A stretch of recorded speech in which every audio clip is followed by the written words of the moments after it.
This video is sponsored by VOG Duo. There are some pretty big changes coming to the iPhone 14, and new information is starting to surface over the last few weeks. So let's just jump right into what we can expect to see later this year. I think it's been pretty well documented that we're going to get a reduction in the notch, basically an elimination of the notch as we know it, and it's being reduced down to a hole and pill-shaped cutout, at least for just the iPhone 14 Pro models. This week, new CAD renders revealed that the iPhone 14 Pro Max variant will feature around 20% smaller bezels around the display. So the CAD renders, which were shared by the Twitter account Shrimp Apple Pro, shows a design of the iPhone 14 Pro Max that is broadly in line with other illustrations and measurements from other sources. The iPhone 14 Pro Max's bezels will reportedly be about 1.95 millimeters thick, a moderate reduction compared to the iPhone 13 Pro Max's 2.42 millimeter bezels. Whether or not it's incredibly noticeable is obviously something only time will tell. Now, speaking of reduction in size, Apple is not planning to go that route when it comes to the camera sensors, as rumors suggest that the iPhone 14 Pro may deliver more detailed images thanks to a considerably larger sensor and smaller pixel. A recent post from an account on Weibo listed a large number of iPhone 14 Pro's technical camera specifications, in line with a multitude of rumors about the iPhone 14 Pro's wide camera from over the past year. Now, the post claims that the iPhone 14 Pro will feature a 48 megapixel camera, and as a result of increased number of megapixels, the iPhone 14 Pro's wide camera pixels will be smaller. In fact, the device's sensors could be 21% wider and 57% larger than the iPhone 13 Pro Max.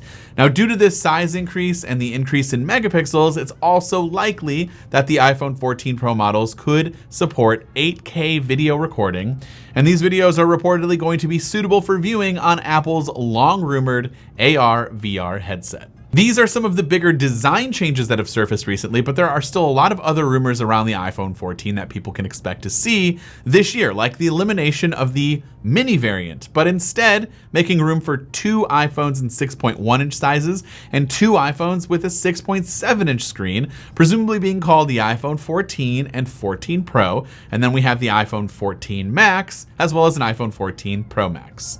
Now, 120 Hz refresh rates will continue to be supported for the Pro models, and there were a lot of rumors suggesting that the entire lineup could get this LTPO OLED display with that higher refresh rate and support for ProMotion, but it appears that that might not happen due to the display availability issues. Now, the frame of the iPhone 14 Pro models could come with a new high-end finish, this time coming with a titanium alloy frame rather than the stainless steel that's currently found in other higher-end iPhone 13 Pro models. Apple may be transitioning away from SIM slots entirely this year as well, moving strictly to eSIM later on. The iPhone 14 Pro models are expected to feature Wi-Fi 6E and could increase storage from 1 terabyte to 2 terabytes this year. However, this rumor kind of comes from a source that's not always accurate, so it's possible that the storage remains at a max of 1 terabyte for Pro models. Of course, I'd love to hear your thoughts on all of the iPhone 14 Pro rumors. In the comments down below, are you holding out and you're thinking about upgrading later this year, or did you just get an iPhone 13 and maybe you're like, I'm gonna wait and see what the 15, just let me know in the comments down below. Now, before we end today's video, I do want to give you more information about today's sponsor, VOG Duo. VOG Duo is a leading accessory brand that specializes in products that are not only convenient, but also add a touch of luxury to the mix. Like these two right here, 65 and 100 watt leather GAN chargers. These handcrafted Italian leather chargers bring sophistication and elegance, which is not something that I can usually say when it comes to a wall charger.